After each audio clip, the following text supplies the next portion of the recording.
Hello friends, welcome back to my channel.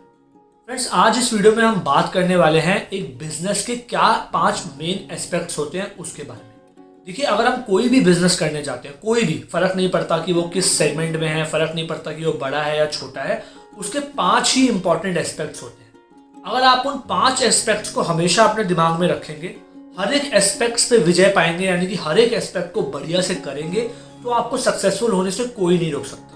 उन 5 aspect के अलावा एक छठा एस्पेक्ट भी होता है, जो अगर आप अपने दिमाग में रखेंगे तो आपकी कंपनी को बहुत बड़ी कंपनी बनने से कोई नहीं रोक सकता। सबसे पहले मैं आपको ये 5 एस्पेक्ट्स बताऊंगा। इन 5 एस्पेक्ट्स को ढंग से एक्सप्लेन करूंगा। उसके अंदर की छोटी छोटी जो इंटीग्रिटीज है, छोटी छोटी जो चीजें आपको पता होनी चाहिए, उनको कवर करूंगा। ज्यादा बड़ा नहीं होगा ये वीडियो, छोटा सा वीडियो होगा, लेकिन ये बहुत इंपॉर्टेंट वीडियो आपके लिए होने वाला है। इस वीडियो को पूरा देखिएगा, क्योंकि यही अगर 5 एस्पेक्ट्स आप अपने दिमाग में हर टाइम रख पाएंगे तो सक्सेसफुल बिजनेस चला पाएंगे। वीडियो के एंड में मैं आपको छठा एस्पेक्ट बताऊंगा। उस छठे एस्पेक्ट को ध्यान में रख के अगर आप बिजनेस करेंगे तो आपकी कंपनी बड़ी भी हो पाएगी, इतनी बड़ी कि वो हजारों करोड़ की कंपनी हो जाएगी। लेकिन वो छठा एस्पेक्ट मैंने अलग क्यों रखा? वो मैंने इसलिए अलग रखा क्योंकि वो हर आइडिया में काम नहीं करता, वो किसी किसी सिचुएशन में काम करेगा। अगर वो आपकी सिचुएशन में काम कर जाए तो वेल एंड गुड, अगर नहीं काम करता तो भी अगर आप इन 5 एस्पेक्ट को समझ लेते हैं तो अच्छा बिजनेस, सक्सेसफुल बिजनेस चला पाएंगे। तो देखिए दोस्तों, सबसे पहला जो एस्पेक्ट है एक बिजनेस को रन करने का, वो है वैल्यू क्रिएशन। वैल्यू क्रिएशन क्या होता है? जो भी आप सामान बना रहे हैं या फिर अगर आप जो भी सर्विस दे रहे हैं, कस्टमर को उससे क्या वैल्यू मिल रही है। कोई भी कस्टमर जब एक सामान को खरीदता है तो इसीलिए खरीदता है क्योंकि उसको उससे कुछ वैल्यू मिलती है, नहीं तो वो उसे कभी नहीं खरीदेगा। तो आप जो भी चीज़ बना रहे हैं, चाहे वो एक प्रोडक्ट है, चाहे वो एक सर्विस है, चाहे वो एक ऑनलाइन वेबसाइट है, चाहे वो एक यूट्यूब चैनल है, जब तक आप वैल्यू क्रिएट नहीं करेंगे तब तक सक्सेसफुल नहीं हो सकते। देखिए, आपको ऐसा सामान बनाना है, इसमें आपको 3 चीज़ों का ध्यान रखना है। आपको ऐसा सामान बनाना है या फिर ऐसी चीज़ बनानी है या ऐसी सर्विस देनी है जो लोग लेना चाहें। सबसे पहले आपको ये जान लेना है कि क्या चीज़ लोग लेना चाह रहे हैं। क्या आप फालतू में तो वैल्यू क्रिएट नहीं कर रहे हैं? क्योंकि अगर आप अपने कस्टमर के लिए वैल्यू क्रिएट करते हैं और आपके कस्टमर को वो चीज़ चाहिए ही नहीं, तो वैल्यू क्रिएशन का कोई फायदा नहीं है। तो सबसे इंपॉर्टेंट एस्पेक्ट ये है कि जो आपके कस्टमर को चाहिए वो चीज़ आप दीजिए। सबसे पहले ऐसे होती है वैल्यू। उसके अलावा आपको ये समझने की जरूरत है कि कोई भी इंसान अगर किसी भी चीज को खरीदता है तो वो क्यों खरीदता है, या किसी भी सर्विस को लेता है तो वो सर्विस क्यों लेता है। पहला रीजन हो सकता है कन्वीनियंस। कन्वीनियंस यानी कि आप किसी इंसान के लिए किसी भी चीज को जो आप दे रहे हैं उससे उसके लिए क्या इजीनेस आ रही है उसकी लाइफ में। अगर आप उसे कुछ पढ़ा रहे हैं तो क्या वो कुछ ऐसा सीख रहा है कि उसकी लाइफ आगे इजी हो जाएगी। अगर आप उसे कुछ सामान बेच रहे हैं तो क्या उस सामान की मदद से उसकी लाइफ कुछ इजी हो जाएगी। तो एक तो सबसे बड़ा कारण है किसी भी सामान को या किसी भी सर्विस को परचेज करने का, वो है कन्वीनियंस, कि उसके लिए कितना कन्वीनियंट हो जाएगा उसकी लाइफ आगे, या फिर उसी मोमेंट में जब वो उस सर्विस को या उस प्रोडक्ट को कंज्यूम कर रहा होगा। दूसरा जो रीजन होता है किसी भी सामान को खरीदने का किसी के लिए, वो रीजन होता है इमोशनल फैक्टर्स। इमोशनल फैक्टर्स यानी कि किसी चीज़ से हमें अटैचमेंट हो जाती है, कोई चीज़ हमें देखते अच्छी लग जाती है, या फिर कोई चीज़ ब्रांडेड होती है जो अगर हम रखते हैं तो हमारी वैल्यू बढ़ जाती है। जैसे एप्पल की फ़ोन, लोग एप्पल की फ़ोन इसलिए नहीं लेते कि उससे क्या कन्वीनियंस मिल रही है। कन्वीनियंस तो बाकी फ़ोन से भी मिल रही है, वही सारी कन्वीनियंसेस, लेकिन इसलिए लेते हैं क्योंकि उससे एक ब्रांड बन जाती है, लोगों की एक इमेज क्रिएट होती है दूसरों के माइंड में। तो ये जो फैक्टर होते हैं ये इमोशनल फैक्टर्स होते हैं, ये कोई लॉजिकल फैक्टर्स नहीं होते। कन्वीनियंस के अंदर हमेशा लॉजिकल बात होती है कि लॉजिकली आपका प्रोडक्ट या फिर आपकी सर्विस कैसे किसी प्रॉब्लम को सॉल्व कर रही है। जब भी आप किसी को सामान बेचते हैं इमोशनल एस्पेक्ट से, तो कभी भी लॉजिक की बात नहीं होती, तो हमेशा इमोशनल एलिमेंट्स की बात होती है कि कैसे उनकी अटैचमेंट है उस सामान से, या फिर कैसे वो उस ब्रांड के लिए लॉयल हैं, या फिर कैसे वो ब्रांड जो है उनकी लाइफ में एक वैल्यू ऐड करती है और उनको एक बेसिकली अलग टाइप का पर्सन फील करवाती है। जैसे जब लोग रोलेक्स की वॉच पहनते हैं उनको लगता है कि वो बड़े आदमी बन गए, अगर वो मर्सिडीज में बैठते हैं तो उनको कॉन्फिडेंस आता है। तो ये सब इमोशनल फैक्टर्स होते हैं किसी भी सामान को परचेज करने के।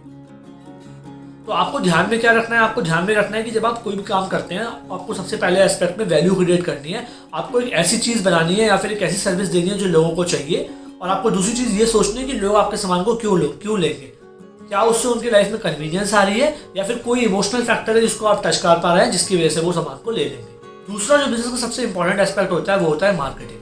मार्केटिंग मतलब ये कि आप अपने कस्टमर्स के अटेंशन कितने बढ़िया तरीके से होल्ड कर पा रहे हैं, यही होती है मार्केटिंग। उसके कॉन्सेप्ट में आपको समझा चुका हूँ, मार्केटिंग में पूरी एक वीडियो है, ऊपर देख लीजिए, आपको मिल जाएगी, उसमें पूरे डिटेल में मैंने समझाया। लेकिन जिस तरीके से आप अपने कस्टमर की अटेंशन को होल्ड कर पाते हैं, उनके माइंड में अपनी इमेज बना पाते हैं और लंबे समय तक उनको अपने आप के बारे में याद रखवा पाते हैं, उसी को मार्केटिंग बोलते हैं। अगर आपको अच्छी मार्केटिंग करनी है अपने बिजनेस की, तो आपको एक ही चीज़ सोचनी है कि क्या मैं जो स्टेप्स अभी उठा रहा हूँ इससे मेरे कस्टमर के माइंड में मेरी अटेंशन बढ़ेगी, मेरे को याद रखने का पोटेंशियल बढ़ेगा कि नहीं बढ़ेगा। अगर एक कस्टमर किसी भी आपके एक्शन से आपको बेहतर याद रख पाए या फिर उसके दिमाग में आपकी एक पिक्चर बढ़िया बन पाए जो कि लॉन्ग टाइम तक चल पाए और वो आपको याद रख पाए, तो वो एक अच्छी मार्केटिंग है, नहीं तो वो अच्छी मार्केटिंग नहीं है। मार्केटिंग के जो बेसिक एस्पेक्ट्स होते हैं वो आप ऑलरेडी जानते हैं। मैंने आपको पिछली वीडियो में बताया था, प्रोडक्ट, प्राइस, प्लेस और प्रमोशन। उसके बारे में मैं इस वीडियो में डिटेल में नहीं जाऊंगा। उसके बारे में अगर आप जानना चाहते हैं तो मेरी मार्केटिंग की वीडियो देख लीजिए। लेकिन यहाँ पर आपको सिर्फ इतना ही ध्यान रखना है कि जो भी आपका बिजनेस है, जब आप उसकी मार्केटिंग करते हैं तो आपको सिर्फ इतना देखना है कि कस्टमर के माइंड में आपकी इमेज बन रही है अच्छी कि नहीं बन रही। तीसरा जो एस्पेक्ट है बिजनेस का और हर एक बिजनेस में वो काफी कॉमन है, वो है सेल्स। जब आप किसी सामान को बेचते हैं तो सेल्स में आपको अपने आप से ये सवाल पूछना है कि कस्टमर आपको ट्रस्ट क्यों करे। देखिए, कोई भी इंसान आपके सामान के लिए, आपकी सर्विस के लिए तभी आपको पैसा देगा जब वो आप पे भरोसा करता है। भरोसा वो आप पे क्यों करे, ये आप हमेशा पूछिए जब आप सेल्स के बारे में सोचते हैं। अगर आप ये समझ पाएंगे कि वो आप पे क्यों भरोसा करेगा तो आप सेल्स अच्छी कर पाएंगे। देखिए, इसके लिए भी आपको ये समझने की जरूरत है कि एक इंसान दो ही रीजंस की वजह से किसी भी सामान पे या किसी भी सर्विस पे भरोसा करता है। सबसे पहला रीजन होता है कंसिस्टेंसी। अगर आप कंसिस्टेंटली एक प्रोडक्ट को बनाए जा रहे हैं बढ़िया बढ़िया बढ़िया बढ़िया बढ़िया बढ़िया बढ़िया बढ़िया बढ़िया, किसी भी सर्विस को दिए जा रहे हैं बढ़िया बढ़िया बढ़िया बढ़िया बढ़िया बढ़िया बढ़िया, तो जरूर आप पे विश्वास बनना शुरू हो जाएगा लोगों का और लोग आपके पास आने लगेंगे। दूसरा जो रीजन होता है किसी का भी आप पे विश्वास करने का, वो होता है सोशल प्रूफ। सोशल प्रूफ मान लीजिए फॉर एग्जाम्पल, एक बंदा है जिसने आपकी सर्विस को यूज किया हुआ है और एक दूसरा बंदा है जिसने आपकी सर्विस को यूज नहीं किया हुआ, लेकिन ये दोनों बंदे फ्रेंड्स हैं। और ये बंदा जिसने आपकी सर्विस को यूज किया हुआ है, ये बंदा उस दूसरे बंदे को बोले कि हाँ यार इसकी सर्विस तो बहुत बढ़िया है, तो आप पे एक विश्वास आने लगेगा और लोग आपसे सामान ले लेंगे। इसी तरीके से मान लीजिए जैसे मेरी खुद की स्टार्टअप हेल्थ केयर में काम करती है, तो अगर डॉक्टर्स 4-5 ऐसे हों जो हम पे विश्वास करें और हमारे प्रोडक्ट को अपने पेशेंट्स को बताएं, तो लोगों को हम पर विश्वास आने लग जाएगा। तो आप जब भी कोई काम करते हैं और आप सेल्स करने चाहते हैं तो आप हमेशा ये सोचिए कि लोग आप पे विश्वास कैसे करेंगे। या तो वो विश्वास करेंगे आपकी कंसिस्टेंसी पे, तो आप बढ़िया काम करते रहिए, या फिर आप सोशल प्रूफ जनरेट करने की कोशिश कीजिए ताकि लोग आपके प्रोडक्ट और आपकी सर्विस के बारे में किसी और से सुन के आपके पास आएँ और आपके प्रोडक्ट को खरीद सकें। अगर आप रिटेल इंडस्ट्री में काम करते हैं, यानी कि सब B2C कस्टमर को बेच रहे हैं, यानी कि आपका सामान ऐसा है जो कि कोई भी बंदा खरीद सकता है, तो एक आदमी दूसरे आदमी को तभी बताएगा जब उसको आपका सामान बहुत बढ़िया लगेगा। अगर आप B2B बिजनेस में काम करते हैं, यानी कि किसी बिजनेस के साथ अपने सामान को बेचते हैं, तो वहाँ पर जो की इन्फ्लुएंसर्स होते हैं, जैसे मेरे केस में डॉक्टर्स हैं, अगर आप एक एजुकेशनल काम करना चाहते हैं तो टीचर्स और प्रिंसिपल्स बन जाएंगे, तो वो लोग हो जाते हैं जो सोशल प्रूफ दे सकते हैं स्टूडेंट्स को और पेशेंट्स को। जब वो लोग सोशल प्रूफ देंगे तो लोग आपसे ज़्यादा से ज़्यादा सामान खरीद पाएंगे। तो दोस्तों, यहाँ तक हमने ये जाना कि आपने वैल्यू क्रिएट कर ली, आपने मार्केटिंग करके लोगों के माइंड में अपनी इमेज बना ली, आपने सेल्स के एलिमेंट को समझ के कि किस तरीके से लोग आप पे ट्रस्ट करेंगे, आपने ट्रस्ट भी गेन कर लिया। अब जो चौथा एस्पेक्ट आता है सबसे बड़ा, और वो बहुत ही बड़ा एस्पेक्ट है बिजनेस का, वो है वैल्यू डिलीवरी। यानी कि जब भी आप अपने सामान को कस्टमर को देते हैं, चाहे वो प्रोडक्ट हो चाहे वो सर्विस हो, तो उन्हें उस सामान को लेने के बाद कितनी सेटिस्फेक्शन मिलती है। उनकी सेटिस्फेक्शन हर टाइम एक्सीड होनी चाहिए उनकी कॉस्ट से। वैसे तो हम सेटिस्फेक्शन नाप नहीं सकते, लेकिन मान लीजिए मैंने एक एप्पल का फ़ोन लिया 1 लाख रुपए का वर्सेस मैंने एक नोकिया का फ़ोन लिया 10,000 रुपये का, तो मेरी जो एक्सपेक्टेशन होगी एप्पल के फ़ोन से वर्सेस मेरी जो एक्सपेक्टेशन होगी नोकिया के फ़ोन से, वो हमेशा अलग अलग होगी। तो अगर नोकिया को मेरी एक्सपेक्टेशन को सरपास करना है तो उसको अपने प्रोडक्ट को एक लेवल का बनाना पड़ेगा, लेकिन अगर सेम लेवल का प्रोडक्ट एप्पल बना के दे देगा तो मेरी एक्सपेक्टेशन सरपास नहीं होगी, क्योंकि मैंने 1 लाख रुपए का खर्चा किया हुआ है। तो आपके प्रोडक्ट की जो भी कॉस्ट है, जब एक कस्टमर आपके प्रोडक्ट और आपकी सर्विस को यूज करे तो उसकी एक्सपेक्टेशंस उस कॉस्ट को एक्सीड करनी चाहिए। तो आपको क्या करना है, आपको अपने प्रोडक्ट को या फिर आपको अपनी सर्विस को ऐसा बनाना है कि कस्टमर यूज करने के बाद हमेशा ऐसा फील करे कि हाँ मैं सेटिस्फाइड हूँ। अगर आपका कस्टमर हमेशा सेटिस्फाइड होगा तो ही आपका प्रोडक्ट लॉन्ग टर्म मार्केट में चल पाएगा, नहीं तो आप बहुत जल्दी फेल हो जाएंगे। देखिए, कस्टमर सेटिस्फेक्शन लाने के लिए 2-3 इंपॉर्टेंट एस्पेक्ट्स हैं जो समझ लीजिए। सबसे पहला एस्पेक्ट ये है कि आप जब भी प्रोडक्ट और सर्विस को सेल करते हैं तो कभी भी ओवर प्रॉमिस मत कीजिए। यानी कि जो आपका प्रोडक्ट और जो आपकी सर्विस डिलीवर करती है वही चीज़ प्रॉमिस कीजिए ताकि एक्सपेक्टेशन ज़्यादा ना बढ़े। यानी कि अगर आप नोकिया जैसा फ़ोन बेचना चाहें तो एप्पल जैसे प्रॉमिसेस मत कीजिए, नहीं तो उसकी एक्सपेक्टेशन बन जाएगी एप्पल जैसी और प्रोडक्ट आप बेच रहे होंगे नोकिया जैसा, क्योंकि काफ़ी गड़बड़ हो सकता है। प्रोडक्ट अच्छा होने के बाद भी, सर्विस अच्छे होने के बाद भी कभी भी सेटिस्फेक्शन कस्टमर को पूरी नहीं मिलेगी। दूसरा एस्पेक्ट जो आप कर सकते हैं वो आप ये कर सकते हैं कि आप पूरे टाइम कस्टमर से कनेक्टेड रहिए। यानी कि प्रोडक्ट बेचने के बाद भी, सर्विस देने के बाद भी रिव्यूज़ लीजिए कस्टमर से। अगर उनको आपका प्रोडक्ट अच्छा नहीं लग रहा, सर्विस अच्छी नहीं लग रही, तो उसको इम्प्रूव कीजिए। अगर आपको रिप्लेस करना पड़े तो रिप्लेस कीजिए, ताकि उनके माइंड में ओवरऑल हमेशा एक सेटिस्फैक्शन बने। अगर पहली बार में सेटिस्फाइड वो नहीं भी हुए तो आप फ्री में जो उनको एडिशनल सर्विसेज देंगे या एडिशनल प्रोडक्ट्स देंगे उससे उन्हें सेटिस्फाई हो जाना चाहिए। But at the end of the day customer आपके पास तभी दोबारा वापस आएगा जब वो सेटिस्फाइड होगा। इसीलिए आपको कस्टमर को सामान बेचने के बाद भी उससे कनेक्टेड रहना है, प्रोडक्ट और सर्विस के बारे में रिव्यूज जानने हैं, अच्छा सा कस्टमर एक्सपीरियंस देना है, प्रोडक्ट बेचने के बाद भी रिप्लेस करना पड़े रिप्लेस करना है, वारंटी देनी पड़े वारंटी देनी है। तीसरी चीज जो आप कर सकते हैं वो ये कर सकते हैं कि जो आपके कॉम्पिटिटर प्रोडक्ट्स हैं उससे कुछ हटके कुछ एडिशनल भी दीजिए। जैसे मान लीजिए फॉर एग्जांपल अगर आप भी फ़ोन बेच रहे हैं और नोकिया भी फ़ोन बेच रहा है और आप भी 10,000 का बेच रहे हैं, नोकिया भी 10,000 का बेच रहा है, तो आप साथ में लेट से ईयरफोन देने लग जाइए जो शायद नोकिया ना दे रहा हो। या फिर मान लीजिए कि आप साथ में ब्लूटूथ ईयरफोन देने लग जाइए जो कि शायद नोकिया ना दे रहा हो। इससे क्या होगा, जब भी आप अपने कॉम्पिटिटर्स को एक्सीड करेंगे अपनी ऑफरिंग से तो कस्टमर की जो ओवरऑल एक्सपेक्टेशन है वो भी बढ़ेंगी और उसकी जो सेटिस्फैक्शन है आपके प्रोडक्ट को यूज़ करने के बाद वो भी बढ़ेगी।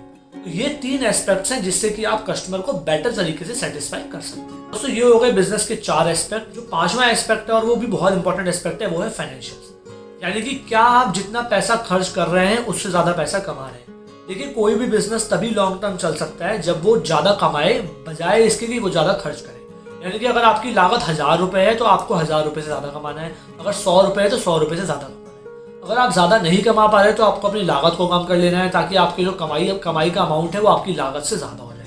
आपको सिर्फ इस चीज का ध्यान रखना है हमेशा, और ये बहुत इंपॉर्टेंट है, ये बहुत ही बेसिक लगता है लेकिन बहुत बड़ी बड़ी लोग गलती करते हैं। इनफैक्ट मेरी खुद की एक स्टार्टअप थी जिसमें मैं सपोर्ट कर रहा था, वो भी इसीलिए फेल हुई थी कि हम उसमें जो हमारी लागत थी वो देख नहीं रहे थे। हमें लग रहा था हमारा सामान बिक रहा है, but at the end of the day 5 महीने बाद हमने देखा तो हमने देखा कि हम लॉस में जा रहे थे हर ऑर्डर पे। क्यों? क्योंकि हमारी लागत ज़्यादा आ रही थी सामान खरीदने की, उसको बेचने की, कस्टमर तक पहुंचाने की, वर्सेस जो हम चार्ज कर रहे थे वो काफ़ी कम था। तो आपको ध्यान हमेशा ये रखना है कि आप कभी भी नुकसान में ना बेचें। हमेशा जो भी आपकी लागत होती है उससे ज़्यादा आपको पैसा मिलना चाहिए, आपकी जो रेवेन्यू है वो उससे ज़्यादा होना चाहिए। तो ये फाइनेंशियल एस्पेक्ट्स आपको हमेशा ध्यान में रखना है। तो दोस्तों ये थे बिजनेस के 5 इंपॉर्टेंट एस्पेक्ट्स और 5 की एस्पेक्ट्स, और यही 5 के एस्पेक्ट काम आते हैं हर बिजनेस के।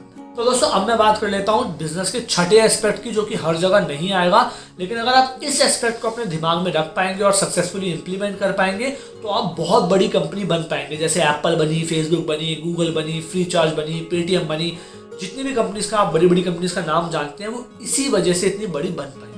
और वो एस्पेक्ट होता है दोस्तों मोनोपोली क्रिएट करने। मोनोपोली क्रिएट करने का मतलब ये होता है कि कोई भी कॉम्पिटिटर आके आपको ना हिला पाए। देखिए ऐसा होता है, हर बिजनेस अच्छा कर रहा होता है, कॉम्पिटिटर्स आते हैं, वो बिजनेस कॉम्पिटिटिव बनता है, धीरे धीरे लोग बोर हो जाते हैं, नई नई चीजें ट्राई करते हैं, कुछ साल बाद बिजनेस डाउन जाता है और बिजनेस खत्म हो जाता है। आपको 2 ही तरीके हैं बिजनेस को लंबा चलाने के। पहला तरीका तो ये है कि आप इवॉल्व करते रहिए, कुछ कुछ नया कहीं कहीं और हाथ डालते रहिए, कुछ कुछ और लेके आते रहिए। जैसे अमेजॉन करता है, कभी वो अमेजॉन प्राइम लेके आता है, कभी वो अमेजॉन की ऑडिबल बुक्स लेके आता है, कभी वो बेसिकली अमेजॉन वेबसाइट लेके आता है, कभी वो अमेजॉन वेब सर्विसेज लेके आता है, कुछ ना कुछ नया करता है क्योंकि उसको पता है लोग बोर हो जाएंगे इस चीज़ से। या फिर जो दूसरा एस्पेक्ट है जो है वो है कि आप मोनोपोली क्रिएट कीजिए। जब आप मोनोपोली क्रिएट करते हैं इसका मतलब ये होता है कि आपसे कोई भी कम्पीट नहीं कर सकता। जैसे फेसबुक है, आज कोई भी सोशल नेटवर्क चैनल आ जाए, चाहे इससे फेसबुक से बढ़िया भी हो, लेकिन क्योंकि सब फेसबुक पे है इसलिए लोग वहां पर इतने नहीं जाएंगे। जैसे व्हाट्सएप है, पूरी दुनिया व्हाट्सएप यूज कर रही है, आज एक बढ़िया भी अगर मैसेजिंग नेटवर्क कोई बढ़िया आ भी जाए तो भी लोग उस पर स्विच नहीं करेंगे क्योंकि सब तो व्हाट्सएप पे है। इसी तरीके से आपको हर एक अपने बिजनेस में ये देखना है कि आप मोनोपोलिस्टिक उसको कैसे बना सकते हैं, बिल्कुल मोनोपोली के पास उसे आप कैसे ले जा सकते हैं कि कॉम्पिटिटर्स ना छू पाए। मोनोपोली क्रिएट करने के अलग अलग तरीके हो सकते हैं। या तो आप एक ऐसा काम कीजिए जिसके बारे में कोई सोच नहीं रहा।